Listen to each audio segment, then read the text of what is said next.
Assalamu alaikum. Welcome back to our YouTube channel. This is our fifth video of CS 619 series related to SRS and today's topic adopted methodology. तो जिन्होंने तो last वाली videos देखी हुई हैं that's very good, और जिन्होंने नहीं देखी हुई वो जाके लास्ट वाली वीडियोस देख लें ताकि आप अपना complete A to Z documentation खुद बनाने के काबिल हो जाएं। तो जी आपको पता है हम जब भी डिस्कस करें कोई भी टॉपिक, सबसे पहले तो हम यूनिवर्सिटी की तरफ से जो फाइल भेजी गई है उसको डिस्कस करते हैं, फिर हम अपना काम स्टार्ट करते हैं।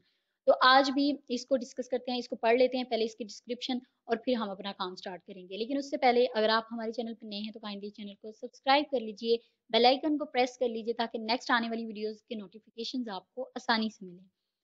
तो यहाँ पे डिस्क्रिप्शन पढ़ लेते हैं। Right here detail about the adopted methodology for your project. You must choose view process model, which is combination of waterfall and spiral models.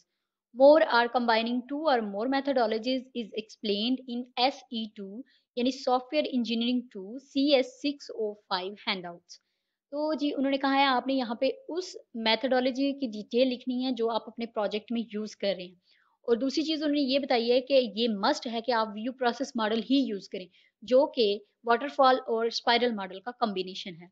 उसके अलावा वो कह रहे हैं अगर आपने 2 या 2 से ज़्यादा जो हैं मेथोडोलॉजीज़ देखनी है, उनको पढ़ना है, तो उनकी एक्सप्लेनेशन सॉफ्टवेयर इंजीनियरिंग 2 जो बुक है जिसका कोड है CS 605 उसमें है। आप उनको देख सकते हो, यूज़ करनी है तो कर सकते हो, इट्स अप टू यू, ठीक है?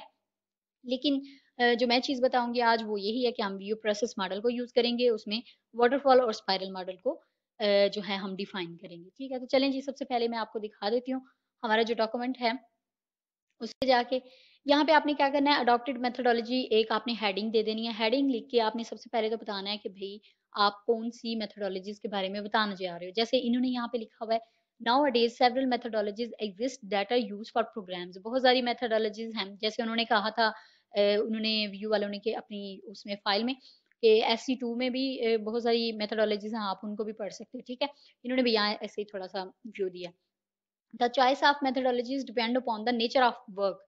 फॉर एग्जाम्पल जैसे इन्होंने वाटरफॉल मेथोडोलॉजी और स्पाइरल मेथोडोलॉजी यानी कि जो भी सॉफ्टवेयर जो आप मेथोडोलॉजीज यूज करते हो वो आप अपने काम के नेचर के पे डिपेंड करते हुए यूज करते हो, यानी जिस तरह का आपका काम होगा आपने उसी तरह की मेथोडोलॉजीज यूज करनी है, ठीक है? लेकिन मोस्टली व्यू के जो प्रोजेक्ट्स होते हैं उसमें हम व्यू प्रोसेस मॉडल ही यूज करते हैं, और वो दो मेथोडोलॉजीज का कॉम्बिनेशन है, वाटरफॉल एंड स्पाइरल, ठीक है? तो काम क्या करना है, थोड़ा-सा काम है, ज़्यादा काम नहीं है, तो मैं आपको ईज़ी वे बताऊँगी, इसके बाद आप पे डिपेंड करता है कि आपने कौन-सा वे यूज़ करना है। तो मोस्टली दोनों ही ईज़ी हैं, इसमें कोई मुश्किल नहीं है, लेकिन मेरा तो दोनों ही बताना बनता है ना, ठीक है?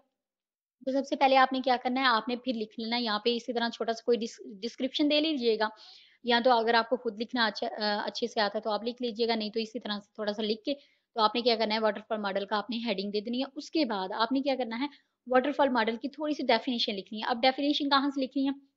आपने या तो गूगल कर लेनी है ऑब्वियसली, या फिर आप बहुत सारी बुक्स हैं जैसे सॉफ्टवेयर इंजीनियरिंग 2 भी है, इसके अलावा 1 भी है, और सॉफ्टवेयर इंजीनियरिंग 1, और इसके अलावा CS 408 HCI human computer interaction, इसमें भी अगर आप जाके देखेंगे तो वाटरफॉल मॉडल के बारे में बहुत अच्छा एक्सप्लेन किया हुआ है, और स्पाइरल मॉडल के बारे में भी, ठीक है?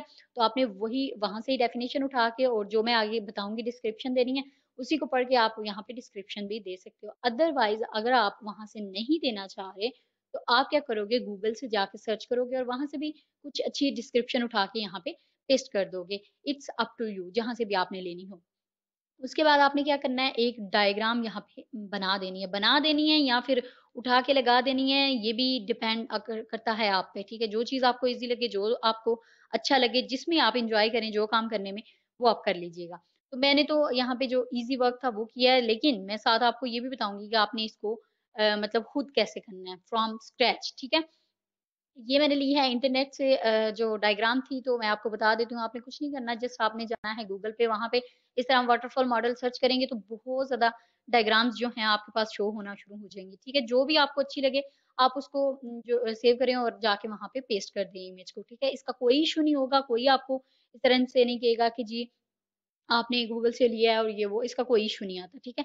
तो ईज़ी हो गया, आप अगर यहाँ से उठाना चाहते हैं तो ठीक है, आपकी मर्ज़ी है, लेकिन नहीं तो आप इसको खुद भी बना सकते हैं, ठीक है? खुद बनाने का तरीका मैं आपको बता दूँगी। इसी तरह से मैंने स्पाइरल मॉडल की भी, क्योंकि हमने उसको भी डिफ़ाइन करना था, उसकी भी मैंने यहाँ से ऑनलाइन ही उठा ली है, ठीक है। कोई भी डायग्राम जो आपको अच्छी लगे, जो आपको लगे कि थोड़ा रियल आपको एक वो दे रही है, इंप्रेशन दे रही है, तो आपने वो उठा के लगा देनी है एंड दैट्स इट। लेकिन अगर नहीं, आपका नहीं दिल चाह रहा कि आप यहाँ से उठाएँ, तो आप खुद भी इनको बना सकते हैं। तो चलें, मैं आपको यहाँ पे एक दफ़ा दिखा देती हूँ। ये एक तो मैंने ये उठाई थी, ठीक है? और उसके बाद एक मुझे बहुत अच्छी और कैची सी लग रही थी, उसके कलर बहुत अच्छे थे, तो वो भी मैंने यहाँ पे पेस्ट कर दी थी, ठीक है? इससे 2 डायग्राम पेस्ट करने का मतलब ये भी था कि हाँ, मुझे प्यारी भी लग रही थी ये वाली, लेकिन जो मेन मकसद था वो ये था कि भई आप किसी भी किस्म की डायग्राम जो अच्छी हो, जो जस्ट लाइक कैची लग रही हो, जो ज़्यादा रियल आपकी लुक दे रही हो, आप वो उठा के नेट से लगा सकते हो, कोई इश्यू नहीं है, ठीक है? आपको कोई भी सुपरवाइज़र ये नहीं कहेगा कि आपने ये कहीं से उठा के लगाई है, तो उसका आपको मार्क्स नहीं मिलेंगे, ठीक है ना? उसके बाद हमारे पास स्पाइरल मॉडल है। अच्छा जी, यहाँ पे मैंने जो आपको एक चीज़ ऊपर बताई थी कि आपने क्या करना है कि यहाँ पे थोड़ी-सी डेफिनिशन लिखनी है, ठीक है, वाटरफॉल मॉडल की। और हाँ, एक चीज़ और, मैंने यहाँ पे 2 2 एक वाटरफॉल सॉरी मेथोडोलॉजी की 2 डायग्राम्स पेस्ट की हैं, वो मैंने खुद ही की हैं, आपको जस्ट दिखाने के लिए। आपने सिर्फ़ एक ही करनी है, ठीक है? तो आपने क्या करना है, सबसे पहले डेफिनिशन लिखनी है, फिर डायग्राम लिखनी है, पेस्ट करनी है या बना के लगानी है, और फिर आपने थोड़ा-सा डिस्क्रिप्शन मज़ीद वाटरफॉल मॉडल का दे देना है। अब वो मैंने आपको बताया था पहले भी कि या तो आप, मैंने जो सब्जेक्ट आपको बताए हैं CS 408 उसमें से लेके लगा सकते हो यहाँ पे, या फिर आप SE2 यानी सॉफ्टवेयर इंजीनियरिंग 2 CS 605 में से लेके उठा सकते हो, या फिर सॉफ्टवेयर इंजीनियरिंग 1 जो कि 504 है, CS 504 उसमें से भी लेके यहाँ पे लगा सकते हैं, ठीक हो गया। उसके बाद हम आ जाते हैं हमारी नेक्स्ट डायग्राम मेथोडोलॉजी पे। नेक्स्ट हमारी क्या है, स्पाइरल मॉडल, ठीक है। इसकी भी आपने सेम ऐसे ही करना है, छोटी सी डेफिनेशन उठा के पहले लगा देनी है, उसके बाद आपने इसकी डायग्राम पेस्ट करनी है, और लास्ट पे आपने थोड़ा सा डिस्क्रिप्शन कोई 3-4 या 4-5 लाइन्स का फिर से ऐड कर देना है, ठीक है। तो ये देखें जी, मैंने एक ये वाली डायग्राम उठाई थी आपको दिखाने के लिए, और एक ये वाली उठाई थी, ठीक है। इसके अलावा आप जो भी उठा सकते हो, इट्स अप टू यू। अभी रिसेंटली हमारी एक स्टूडेंट थी, उनको उनका अभी ये जो जिनके अभी टेस्ट फेज़ हो रहे हैं ना, टेस्ट फेज़, अब तो आप लोग उसको प्रोटोटाइप कहते हो। तो जिनके अभी होने हैं ना थोड़ी देर तक वाइवाज़, उन्होंने जो पीछे डिज़ाइन डॉक्यूमेंट वगैरह बनाए हैं ना, तो उनमें मैंने उनको यही सजेस्ट की थी, उन्होंने यही बना के पेस्ट की थी, और कोई भी इश्यू नहीं आया था। इसलिए आपने इसका कोई भी ये नहीं करना कि कोई इश्यू आएगा या कुछ, ठीक है ना?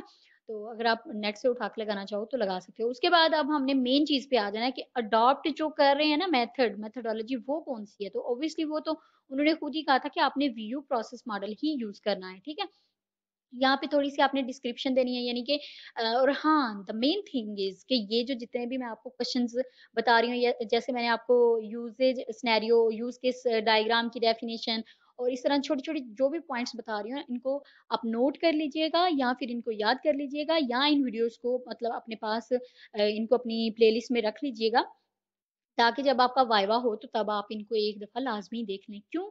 क्योंकि जितने भी मैं यहाँ पे आपको क्वेश्चन्स बता रही हूँ, ये लाज़मन जो है आपके फाइनल वाइवा में पूछे जाते हैं, ठीक है?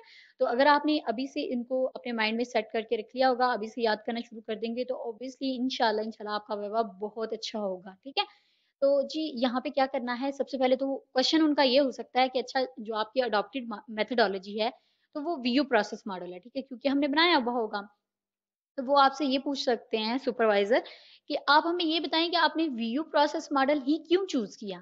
ठीक है? तो फिर आपने क्या करना है, वहाँ पे आपने थोड़ी-सी जस्टिफ़िकेशन देनी है कि आपने वीयू प्रोसेस मॉडल इसलिए यूज़ किया क्योंकि ये स्पाइरल मॉडल और फॉल मॉडल का जो है कॉम्बिनेशन है, और वाटरफॉल मॉडल में ये होता है कि स्टेप बाय स्टेप हम काम कर रहे थे। एक फ़ेज़ के बाद दूसरा फ़ेज़ आ रहा होता है, ठीक है? और जो स्पाइरल मॉडल है उसमें क्या होता है, उसमें आप अपनी रिस्क एनालिसिस भी कर सकते हो, यानी कि अगर आपका पिछला फ़ेज़ है, उसमें कुछ मिस्टेक्स वग़ैरह हैं, तो आप उनको दोबारा ठीक भी कर सकते हो, ठीक है? इसी तरह का आपने एक अच्छा-सा डिस्क्रिप्शन, थोड़ी-सी लाइन समरी वग़ैरह बना के रख लें, ताकि आप उनको एक अच्छा-सा आंसर कर दें। अब यहाँ पे जो मेरे पास है, उसको भी हम थोड़ा-सा पढ़ लेते हैं, वो भी काफ़ी अच्छा लिखा हुआ है, तो उसको भी देख लेते हैं, ठीक है?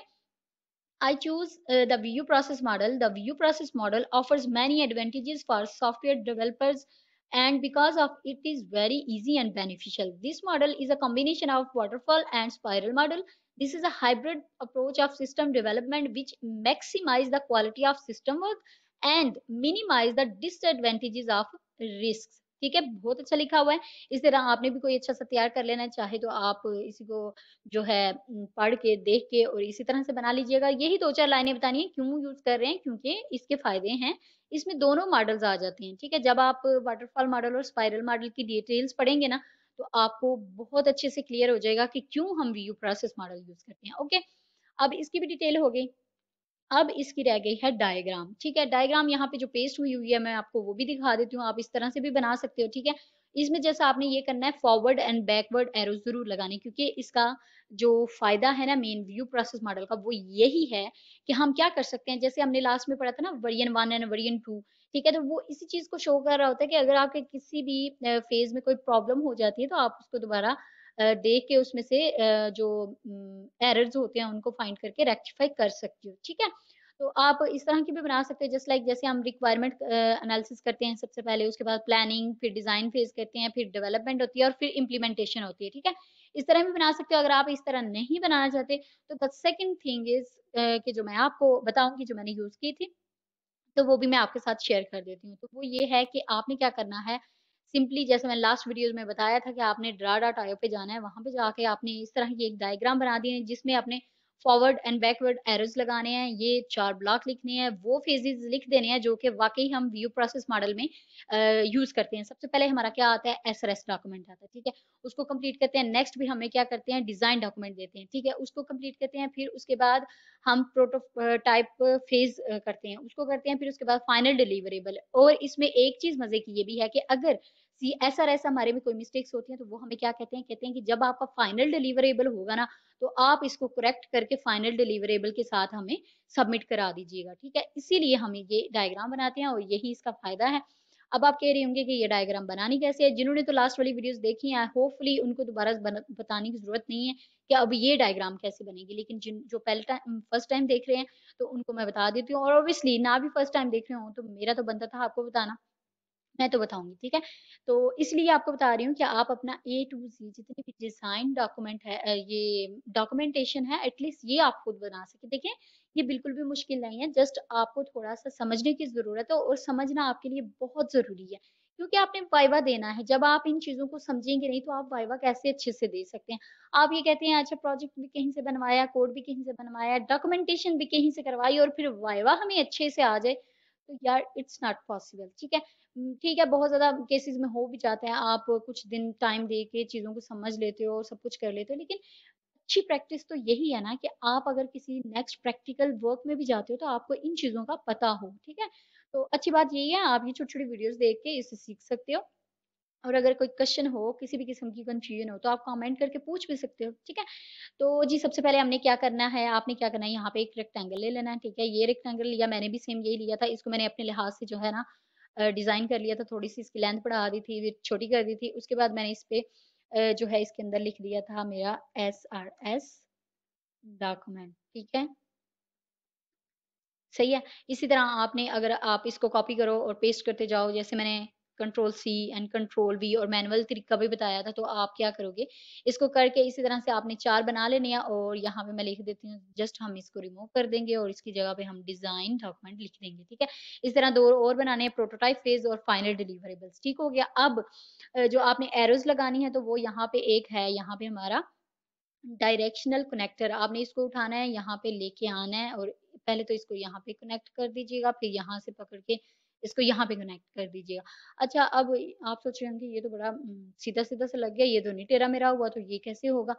फिर मैं किस लिए हूँ? ऑब्वियसली आपको बताने के लिए, तो चलें इसको हम टेढ़ा-मेढ़ा भी कर लेते हैं, जैसे कि अच्छी लुक आएगी। यहाँ पे एक साइन है, आपको दिखेगा वे पॉइंट्स इसे कहते हैं, ठीक है? ये लिखा भी शो हो रहा है। वे पॉइंट्स पे आपने क्लिक करना है, तो यहाँ पे जो सेकंड नंबर वाला ऑर्थोगोनल लाइन है, वो आपने सिलेक्ट कर लेनी है, तो ये इस तरह से हो जाएगा, ठीक है? अच्छा, पहले जो काम करना है ना, मतलब यहाँ पे जाना है, घूमना-फिरना, उससे पहले ज़रूरी होगा कि आपने ये लाइन जो है, जस्ट लाइक आपको दूसरी भी लगा के दिखा देती हूँ, इसको सबसे पहले इसको सिलेक्ट किया हुआ होना चाहिए, ठीक है? सिलेक्ट किया हुआ है ना, यहाँ पे आप इसको इससे कनेक्ट कर देंगे, ठीक है? अब ये ब्लू-ब्लू इस पे डॉट्स हैं, सिलेक्ट है, इसका मतलब है आप कुछ भी कर सकते हो इसके साथ, आपने यहाँ पे जाना है, इसको ऐसे करना है, और ये ठीक हो गया, ठीक है? दोबारा कर देते हैं, तो इसको थोड़ा-सा नीचे कर लीजिए, एंड दैट्स इट, ठीक है? हो गया।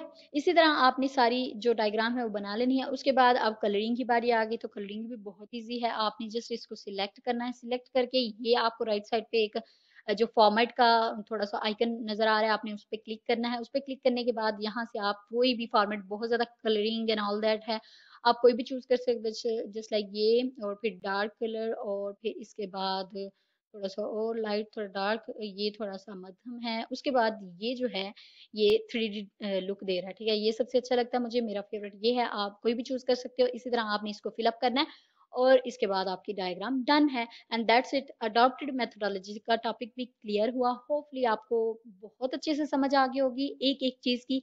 इसी तरह नेक्स्ट वीडियो में भी हम इंशाल्लाह सारी चीजों को टिल एंड ऑफ डॉक्यूमेंटेशन, सारी डायग्राम्स जितनी भी आगे डिजाइन डॉक्यूमेंट में भी आएंगी, मैं आपको सारी अच्छे से समझा दूंगी। ऑब्वियसली आपकी हेल्प हो जाएगी, आप अपना सारा डॉक्यूमेंटेशन जो है खुद बना सकेंगे। होपफुली आपको वीडियोस अच्छी लग रही होंगी। तो अगर ये भी अच्छी लगी है तो इसे लाइक कर दीजिएगा, अपने दोस्तों के साथ शेयर कीजिए, और न्यू स्टूडेंट्स जो हैं जिनकी अभी प्रोजेक्ट जिन्होंने सिलेक्शन करनी है उनके साथ लाजमी शेयर कीजिएगा, ताकि वो अपनी डॉक्यूमेंटेशन खुद बनाएं। मिलते हैं नेक्स्ट वीडियो में, तब तक के लिए अपना बहुत ज़्यादा ख्याल रखिएगा। अल्लाह हाफिज़।